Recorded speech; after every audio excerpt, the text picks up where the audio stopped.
இல்ல உங்களுக்கு தந்திருக்கிற 6வது வினாவை நாங்கள் பார்ப்போம் பிள்ளைகள். இதுல கேட்கப்பட்டது ஒரு கவிதை பகுதியில இருந்து கேள்வி.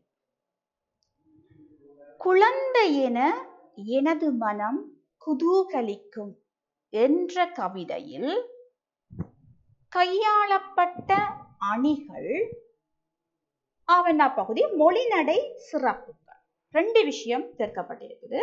ஒன்று, அணிகளை நீங்கள் இனம் கண்டு எழுத வேணும். 2வது, அந்த பகுதியில என்ன வகையிலான மொழிநடை கையாளப்பட்டிருக்கின்றது, இதை நீங்க அடையாளம் காண வேண்டும். இப்ப இந்த பகுதிக்குரிய புள்ளிகள் உங்களுக்கு தெரியும் பிள்ளைகள் 10 புள்ளிகள். ஆகவே அதற்கேற்ற வகையில நீங்கள் இந்த விடையை அமைக்க வேண்டியது அவசியம்.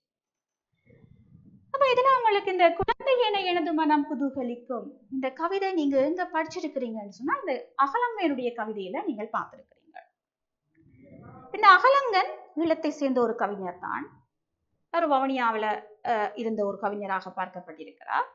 இவர் 20க்கும் மேற்பட்ட நூல்களை எழுதியிருக்கிறார். ஒரு பிரசித்தி பெற்ற ஒரு அறிஞர், பல பட்டங்களை பெற்ற ஒரு அறிஞர். இதுல இவர் இந்த வெனிவள நாட்டினுடைய சிறப்பை பற்றி கூறைக்குள்ளதான் இந்த கவிதையை பாடியிருக்கிறார். இந்த கவிதையில தன்னிவள தேசத்தினுடைய இயற்கை அழகுகள், என்னுடைய மனம் குழந்தைய போல இந்த இயற்கை காட்சிகளை எல்லாம் காணேக்க சந்தோஷப்படுகிறது. அது எதையெல்லாம் காணேக்க சந்தோஷப்படுகிறது என்றதைத்தான் குழந்தை என எனது மனம் குதூகலிக்கும் என்ற கவிதையாக அமைச்சிருக்கிறார். இந்த கவிதை அகலங்கன் கவிதை தொகுப்பு என்றதுல இருந்து எடுக்கப்பட்டிருக்கிறது. அகலங்கனுடைய கவிதை தொகுதியில இருந்து எடுக்கப்பட்டிருக்கிறது.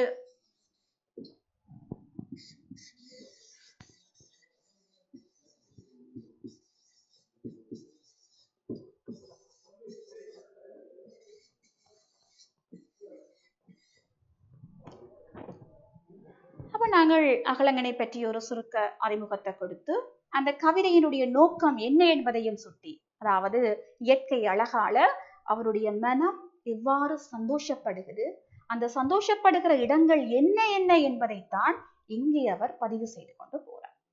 ஆகவே இந்த கவிதையை அடியொற்றியதாக இந்த பகுதியை விடையடிக்கலாம் என்று சொல்லி நீங்கள் முகவுரையை வழங்கிய பிற்பாடு 1வது பகுதிக்குள்ள போகலாம்.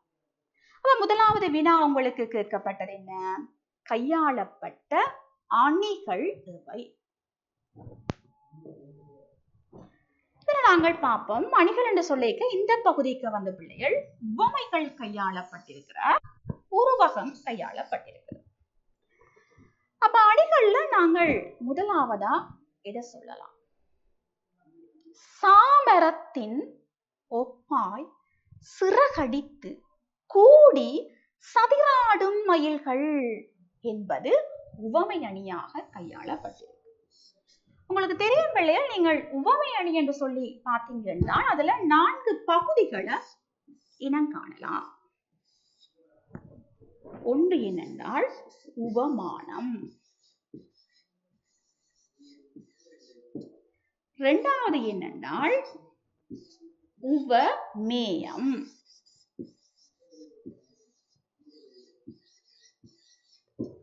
3வது என்னென்றால் பொதுத்தன்மை,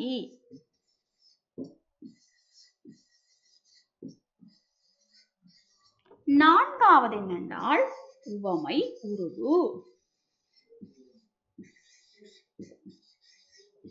உவமை உருவுகள் சில நேரம் நேரடியாக தோன்றலாம். உதாரணமாக போல, புரைய, ஒப்ப, அன்ன, மான, ஏன, நிகர, இவ்வாறு உவமைகள் உருவுகள் செல்லும். இந்த உவமை உருவுகள் நேரடியாக சில நேரம் வெளிப்படலாம். சில நேரம் அவை நேரடியாக வெளிப்படாமல் மறைந்து நிற்கலாம். உவமான உவமேயங்களை நாங்கள் இனங்காண வேண்டும். ஒரு உவமை என்று சொல்லிக்க இந்த 4 பகுதிகள் இருக்கு. இப்ப நீங்க இங்க நான் இனங்காட்டியிருக்கிற இந்த உவமை பகுதிகளுக்குள்ளே எல்லாம் இந்த 4 பகுதிகளையும் நீங்கள் அடையாளம் கண்டு கொள்ளலாம். இப்ப முதலாவது என்ன?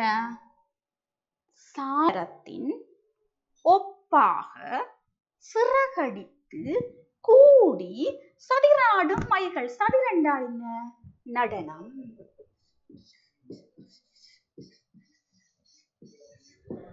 என்ன செய்தாமன்னா உங்களுக்கு சாமரம் தெரியும் இல்லையா, நாங்க சுவாமிக்காக எல்லாம் வீசுவோம் சாமரம் சாமரியன் எல்லாம் சொல்லுவோம். இந்த சாமரை அது அசைது வீசுறோம்.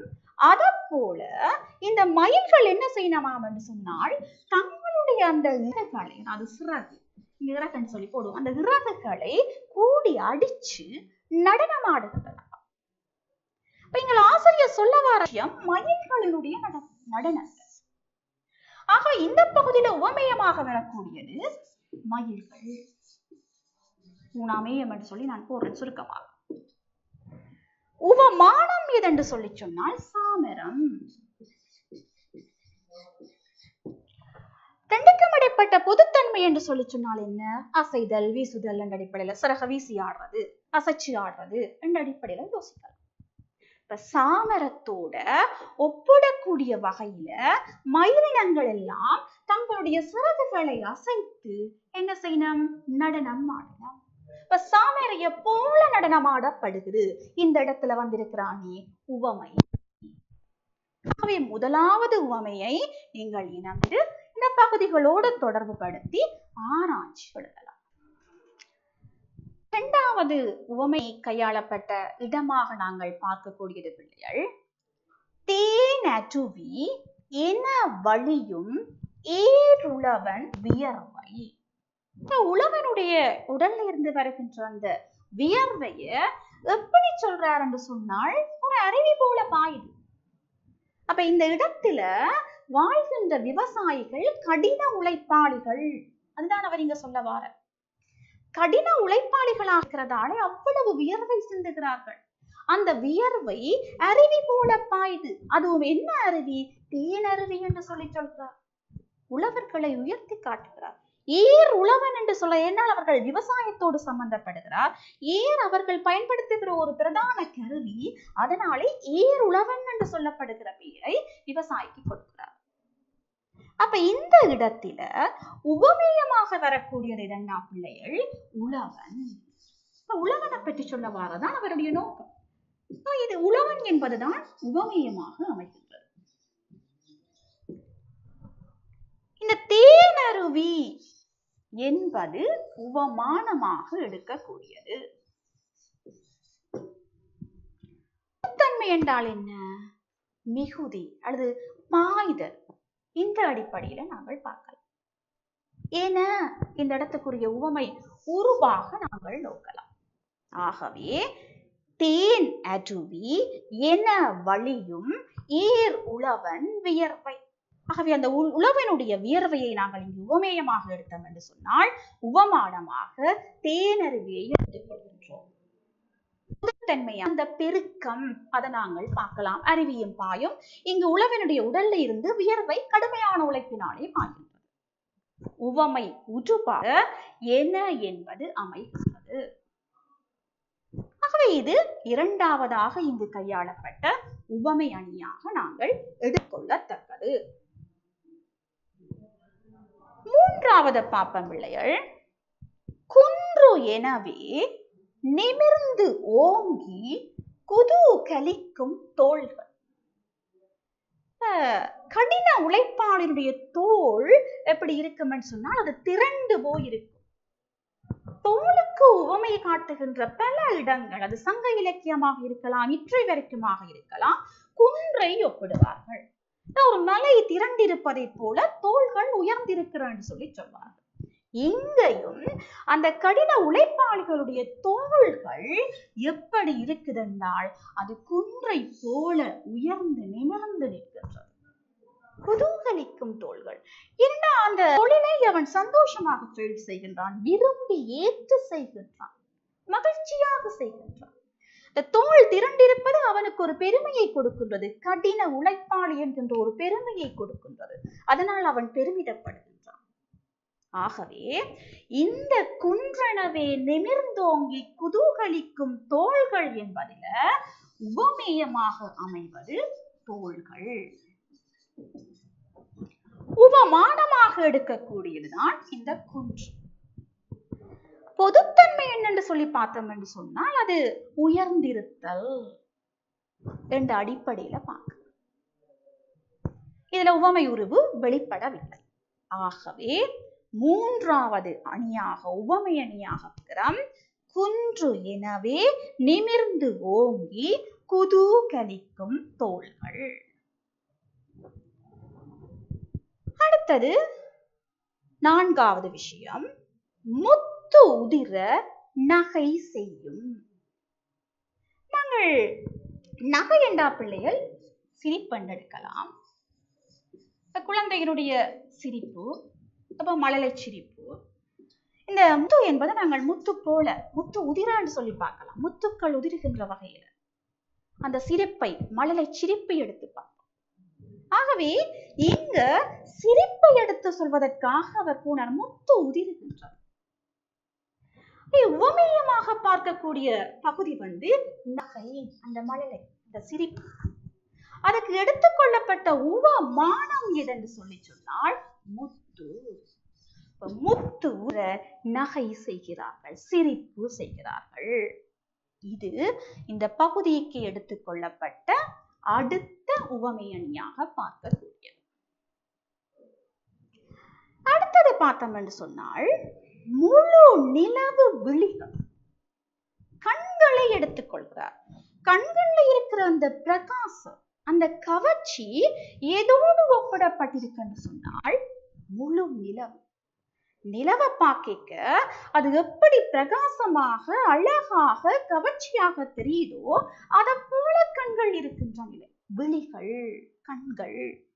ஆகவே இங்கு எடுத்துக்கொள்ளப்பட்ட உவமேயம் விழி, எடுத்துக்கொள்ளப்பட்ட உவமானம் முழு நிலவு. பொதுத்தன்மை என்ன சொல்லி பார்த்தோம் என்றால் பிறந்திருத்தல், கவர்ச்சிகரமாக இருத்தல், பிரகாசமாக இருத்தல் போன்ற அர்த்தங்களை நாங்கள் எடுத்து பார்க்கலாம். ஆகவே இந்த குழந்தை என்ற மனம் குதூகலிக்கும் என்றதுல அந்த கவிதையில வந்த அடுத்த அணியாக முழு நிலவு விழிகள் பார்க்கலாம். குலவிளக்காம் மனிதன், மனிதன் குல விளக்கு போன்றவன். இந்த தேசத்திலே மனிதனுக்கு இருக்கிற அந்த சிறப்பை தான் நீங்க சொல்லவா, ஒரு குல விளக்கு போன்றவன், ஒரு விளக்கு போல பிரகாசம். இங்க மனிதனை பற்றி சொல்ல வார மனிதன் உவமேயமாக எடுத்தாளப்படுகின்றான், குல விளக்கு உவமானமாக பார்க்கப்படுகிறது. பொதுத்தன்மை என்று சொல்லிக்க இரண்டுக்கும் இடையிலே அந்த இருக்கின்ற பிரகாசம், அந்த ஒரு மனிதனுக்கு இருக்கிற அந்த சிறப்புத்தன்மை, உன்னதத்தன்மை, குலவிளக்கு போன்றவன் என்று சொல்லி பார்க்கக்கூடிய அளவில போன்ற என்ற உவமை உருவை இங்கு மறைந்து நிற்கின்ற வகையில இந்த குலவிளக்காம் மனிதன் என்று சொல்லப்படுகிற இந்த சொற்றொடரை நாங்கள் உவமை அணியாக அணுகலாம். ஆகவே இந்த பகுதிக்கு வந்திருக்கிறவர்களாக சாமரத்தின் ஒப்பாக சிறகடித்து கூடி சதிராடும் மயில்கள், தேன் அருவி என வழியும் ஏர் உழவன் வியர்வை, குன்று எனவே நிமிர்ந்து ஓங்கி குதூகலிக்கும் தோள்கள், முத்து உதிர நகை செய்யும் முழு நிலவு விழிகள், குல விளக்காம் மனிதர் போன்ற இந்த இடங்களை, செய்யுள் அடிகளை நீங்கள் இந்த கவிதை பகுதியிலே வந்த உவமை அணிகளாக கருதி கொள்ளலாம். உருவகங்கள் பெரிதாக இங்கு கையாளப்பட்டதில்லை. இருந்தாலும் அந்த 3 இடங்களை நான் இங்கு சுட்டியிருக்கிறேன். குணக்குன்று என்று சொல்லி குணமாகிய குன்று என்ற தொடர் இங்க உருவகிக்கக்கூடிய வகையில வந்திருக்கிறார். முதலாவது உருவகம் என்றா என்ன பிள்ளை? உருவகம் என்று சொன்னால் இந்த உவமானம் உவமேயம் ரெண்டுமே ஒன்று போல தென்படும். அது தனித்தனியாக பகுத்து பார்க்கக்கூடிய வகையில வந்தால் அது உவமேயம். பகுதி பகுதியாக பிரிக்கலாம். நாங்க முதல் சொல்ல பாக்க தேனருவி, ஏருளவன் என்று ரெண்டையும் உவமேயங்களை பிரிச்சு பார்க்கலாம். ரெண்டும் ஒன்று போல தென்பட்டால் அது உருவம். இங்க அடுத்ததை பார்த்தோம் என்றால் முந்தானை சேலை கட்டும் செந்தாளம்பூக்கள். இந்த செந்தாளம்பூக்கள் யார சொல்லப்படுதுன்னா பெண்கள். ஆகவே பெண்கள் செந்தாளம்பூக்களாக உருவகிக்கப்பட்டிருக்கிறார்கள். செந்தாளம்பூக்கள் ஆகிய பெண்கள். அப்ப இந்த இடத்துல செந்தாளம்பூக்களாக பெண்கள் உருவகிக்கப்பட்டிருக்கிறத பார்க்கலாம். இன்னும் ஒரு கவிதை அடி வந்திருக்கும். செவ்வாம்பல் மலர் உடுத்த சிற்றமுத குளம். என்னட்டு சொன்னால் அந்த குளம் எப்படி தென்படுதுண்டா பிள்ளைகள், ஆம்பல் மலர்களை ஆடையாக போத்திருக்குதாம். இந்த தேசத்தினுடைய வளம், ஆம்பல் மலர்கள் அந்த குளத்துக்கு ஆடையாக போல அந்த குளத்துக்கு மேல பூத்திருக்கிறார். ஆகவே ஆம்பலாகிய ஆடையை உடுத்த குளம் என்று சொல்லவா? அப்ப இந்த இடத்துல அந்த குளத்தை ஆம்பல் பூக்கள் உடுத்த ஆடை அணிஞ்சிருக்கு என்று சொல்லி அழகாக உருவகித்திருக்கிறார். இப்ப இந்த இடங்களை, இந்த 3 இடங்களை இந்த பகுதிக்குள்ள வந்திருக்கிற உருவகங்களாக அடையாளம் காணலாம். ஆகவே கேட்கப்பட்ட வினா உங்களுக்கு என்ன? கையாளப்பட்ட அணிகள் எவை? ஆகவே உவமைகள் என்னென்ன, உருவகம் என்னென்ன, அவைதான் இந்த பகுதிக்குள்ள வந்திருக்கிற அணிகளாக கருதலாம்.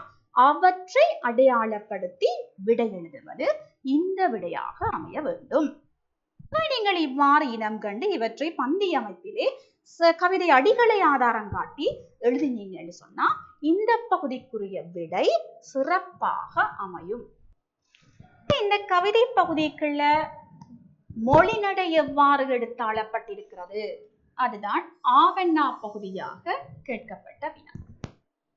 நீங்க கவிதையை ஆராய்ஞ்சு பார்த்தீங்கன்னு சொன்னால் எளிமையான சொற்களை தான், என்ன அது ஈழத்துக்கு உரிய மொழி வளங்கள், ஈழத்து கவிஞராக இருக்கிறார்.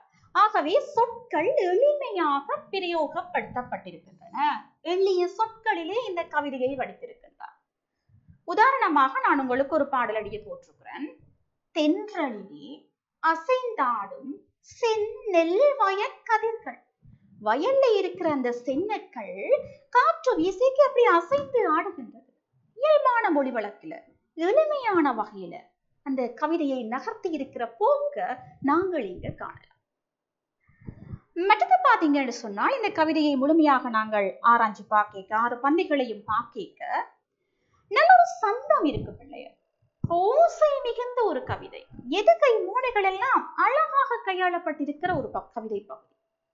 பாத்தீங்கன்னா, பனிக்கூட்டம் விரட்டி வரும் பகலவனின் வீரம், பசிக்கூட்டம் விரட்டி வரும் பண்பிமிகு ஈரம்.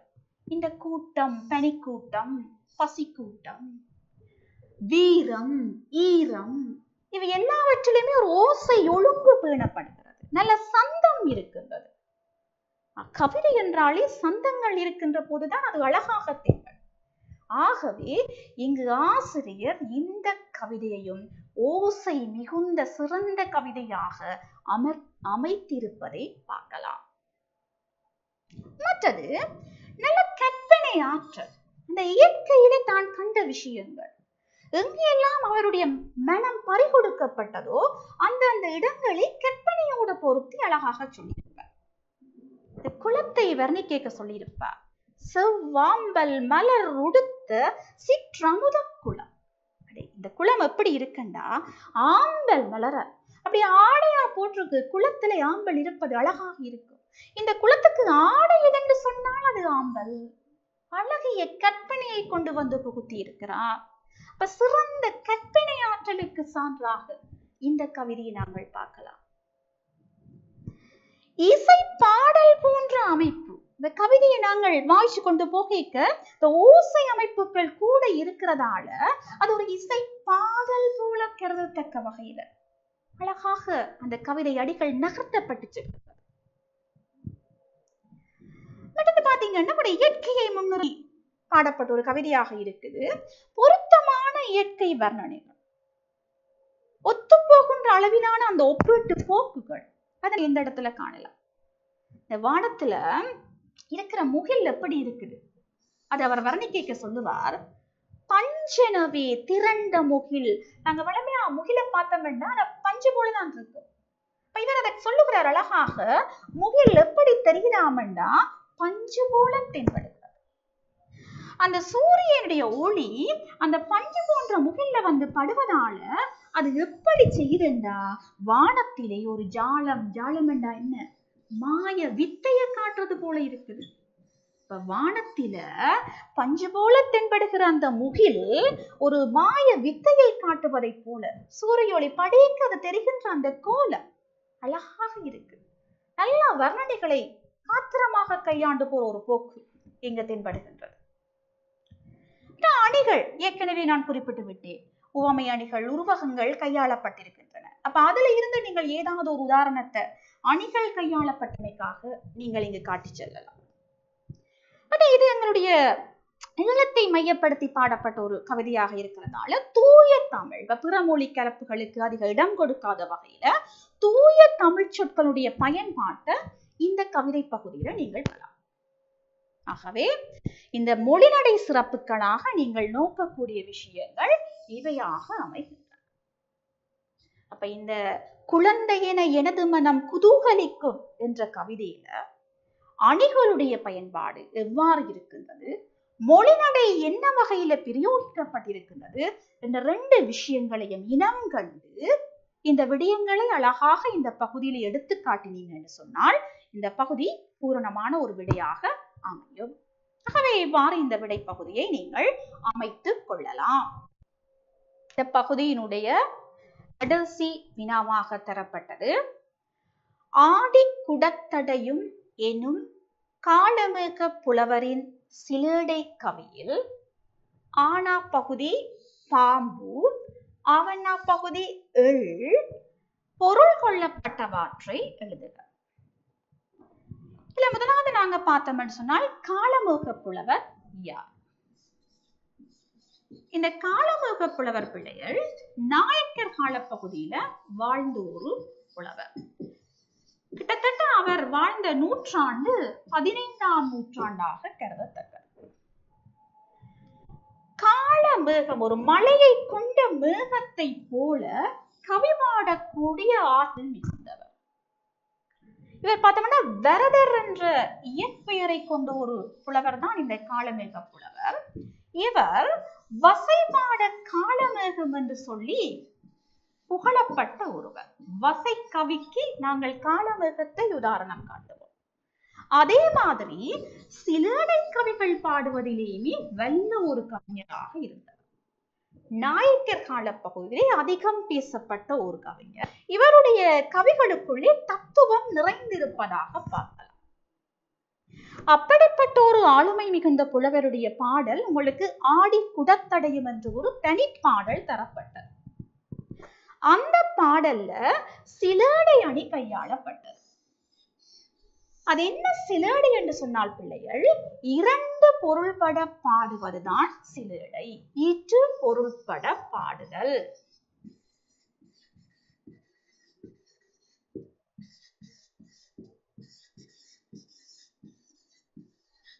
இந்த இடத்துல இந்த பாம்பு எள் என்ற 2 விதமான விஷயங்களுக்கு அவர் அழகாக சிலேடை அணியை கையாண்டு பாடியிருக்கிறார். அது எவ்வாறு பொருளமைக்கப்பட்டது அதுதான் உங்களுக்குரிய வினா. இப்ப நான் மேற்சொன்ன விடயங்கள் அடங்கலாக நீங்கள் ஒரு முகவுரையை அமைக்கலாம். ஆடி குடத்தடையும் என்ற பாடல் முதல்ல நாங்கள் நோக்குவோம். ஆடி குடத்து அடையும் ஆடும் போது இடையும் மூடி திறக்கின் முகம் காட்டும் ஓடி மண்டை பற்றி பரபரவினும் பாரில் பெண்ணாக்கும் உண்டாம் உற்றிடும் பாம்பு எள்ளனவே ஓது. இது உங்களுக்கு தரப்பட்ட பாடல். இந்த பாடல்ல அவர் பாம்பையும் பொருத்தி பாடியிருக்கிறார், எள்ளையும் பொருத்தி பாடியிருக்கிறார். பாம்புக்கு அவர் எவ்வாறு பொருள் கொண்டார் அதை நான் உங்களுக்கு முதலாவது சொல்றேன். ஆடி குடத்து அடையும். பாம்பு என்ன செய்யும்டா பிள்ளைகள், ஒரு குடத்துக்குள்ள இருக்கிறார், குடத்துக்குள்ள இருந்து வெளியில வந்து ஆடுகிறார், ஆடி போட்டு என்ன செய்யறார், மீண்டும் போய் அந்த குடத்துக்குள்ளே அடைகிறார். ஆகவே ஆடி குடத்தடையும். பாம்பு ஆடிய பின் போய் குடத்துக்குள்ளே அடைகிறது. ஆடும் போது இறையும். பாம்பு தன்னுடைய தலையை அசைத்து ஆடுகின்ற போது சீறுகிறது, சீறி ஒரு இரைச்சலை வெளிப்படுத்துகின்றது. ஆகவே ஆடும் போது இறையும். 3வது விஷயம் சொன்னார், மூடி திறக்கின் முகம் காட்டும். அந்த பாம்பை நாங்கள் ஒரு பானைக்குள்ளேயோ ஒரு குடத்துக்குள்ள வச்சிருக்கிறோம். அந்த குடத்தினுடைய மேற்பகுதியை திறக்க அவர் அப்படியே தலையை கொண்டு வந்து வெளியில என்ன செய்வார்? முகம் காட்டுவார், தன்னுடைய முகத்தை காட்டுவார். இது மூன்றாவது பொருள் கொள்ளப்பட்டது. ஓடி மண்டை பற்றி பரபரவென. இந்த பாம்பு எங்களுக்கு கொத்தி விட்டுச்சு என்று சொன்னால் தலையில விஷம் ஏறுது. மண்டை தலையில விஷம் ஏறைக்குள்ள பரபரவென்னும் தலை அப்படியே சுற்றுகின்றது. இது அவர் எடுத்துக்கொண்ட நான்காவது பொருள். பாரில் பின்னாக்கும் உண்டா. அந்த பாம்பினுடைய நாக்கு பின் நாக்கண்டா என்ன சொன்னாருன்னால் பிளந்த நாக்கு. பாம்பினுடைய நாக்கு பிளந்த நாக்கு. ஆகவே பிளந்த நாக்கை கொண்டது பாம்பு என்று சொல்லி உற்றிடும் பாம்பு எள்ளனவே யோது. இந்த பாம்பை எள்ளோடையும் ஒப்பிடலாம் என்று சொல்லி முதல் வகையில பாம்புக்கு பொருள் எடுத்தனாங்கள். அப்ப நான் அதை ஒருக்கா ஒழுங்குபடுத்தி உங்களுக்கு சொல்றேன். பாம்புக்கு என்னென்ன சொல்லப்பட்டதுண்டா, ஆடிய பிறகு என்ன செய்யறார்? குடத்துக்குள்ளே அடைகிறார். ஆடும் போது என்ன செய்யறார்? சீறுகிறார். குடத்தின் வாயை திறக்கும் போது தலைய வெளியில தூக்கி என்ன செய்து? முகத்தை காட்டுது. பாம்பு தைச்சா தலை சுற்றுது. பாம்பு பிளந்த நாக்கை உடையது. இந்த 5 விஷயங்களும் பாம்புக்கு காளமிக புலவர் சொல்லிய முதல் பொருள். இதே பாடல அவர் எப்படி கொண்டு போய் எள்ளுக்கு பொறுத்துறாருன்னு சொல்லி பார்ப்போம். அடுத்த விஷயம், ஆடி குடத்து அடையும்.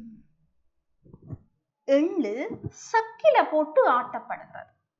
சக்கில போட்டு ஆட்டிய பிற்பாடு கடைசியா அந்த எண்ணெய் என்ன செய்யறார்?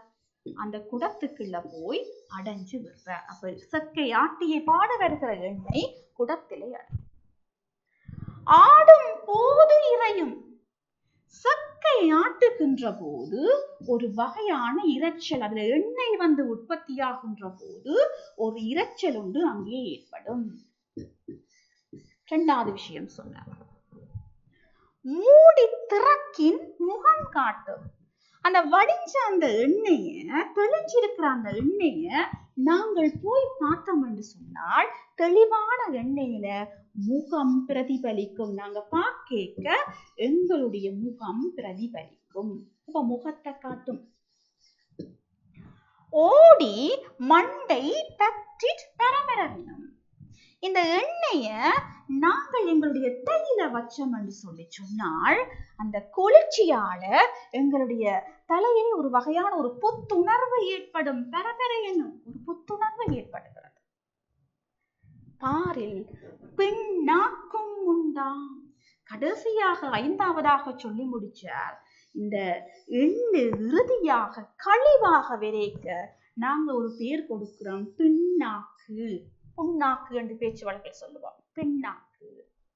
ஆகவே இந்த ஒற்றுமைகளைத்தான் அழகாக சிலேடை கவியில சொன்னார். உற்றிடும் பாம்பு எள்ளெனவே யோது. ஒரே பாடலிலே எள்ளையும் பாம்பையும் ஒப்பு நோக்குகின்ற வகையில கருத்துக்களை அழகாக அமைச்சிருக்கிறார். சிலேடை கவியாக இரு பொருள்பட இந்த ஒரு கவியை அமைத்திருக்கிறார் காளமிக புலவர். இப்ப எள்ளுக்கு அவர் என்ன சொன்னார்ன்றதை நான் உங்களுக்கு அடுத்துதான் சொல்லியிருக்கிறேன். ஆகவே எள்ளுக்கு என்ன விஷயங்களை சொல்லி இருக்கிறார் என்று நாங்கள் ஒழுங்குபடுத்தி பார்த்தோம் என்றால், சக்கிலை ஆட்டிய பின் எண்ணெய் குடத்தில் அடையும். சக்கினை ஆட்டும் போது ஒரு வகையான இரைச்சல் சத்தம் ஏற்படுகின்றது. வடிஞ்சிருக்கிற அந்த தெளிந்த எண்ணெயை பார்த்தா அது பார்க்கிறவருடைய முகத்தை காட்டும்.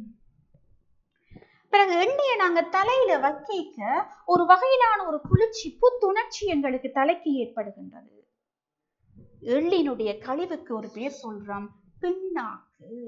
இந்த அடிப்படையில எள்ளுக்கு பொருள் கொண்டார். ஆகவே ஒரே பாடல்ல பாம்பு எள் என்ற 2 விஷயங்களுக்கு பொருள் கொள்ளத்தக்க வகையில சிலேடை அணியை கையாண்டு இரு பொருள்பட காளமிக புலவர் இந்த தனிப்பாடலை அமைத்திருக்கின்றார். ஆகவே அந்த ஒப்பீடுகளை நீங்கள் வடிவாக இனங்கண்டு எழுதினீங்க என்று சொன்னால் இந்த பகுதி விட நீங்கள் முழுமையான புள்ளிகளை பெற்றுக் கொள்ளலாம். ஆகவே பகுதி 3க்குரிய வினாத்தாளை நாங்கள் நிறைவு செய்திருக்கிறோம். நாங்கள் இங்கு கொடுக்கப்பட்ட விளக்கங்களை அடிப்படையாக கொண்டு நீங்கள் அவற்றை முன்மாதிரியாக கொண்டு இந்த மீட்டல் செயற்பாடுகளை நன்கு அவதானித்து உங்களுக்கு வர இருக்கின்ற சாதாரண தர பரீட்சையை சிறப்பாக எழுதிக்கொள்ள வாழ்த்துகின்றோம். நன்றி.